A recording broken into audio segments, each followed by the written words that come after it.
কিছু ধরনের মানুষ আছে, চেষ্টা করবেন তাদের থেকে দূরে থাকার। তাদের সাথে যত সম্পর্ক কম রাখবেন তত আপনি ভালো থাকবেন।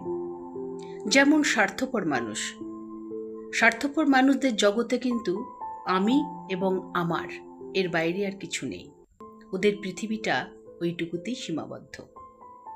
তারা নিজের প্রয়োজনে আপনাকে ব্যবহার করবে, তারপর প্রয়োজন ফুরিয়ে গেলে আপনাকে ভুলে যাবে। আরেক ধরনের মানুষ হলো যারা মিথ্যে কথা বলে। তাদের থেকেও চেষ্টা করবেন দূরে থাকার, কারণ তাদেরকে যদি বিশ্বাস করেন তাহলে কিন্তু আপনাকে ঠকতে হবে। আর আরেক ধরনের মানুষ হলো লোভী মানুষ, গ্রিডি মানুষ। তাদের থেকেও চেষ্টা করবেন দূরে থাকার। তারা নিজের লোভের জন্য আপনার ক্ষতি করে দিতে পারে। সবাই ভালো থাকবেন, সুস্থ থাকবেন।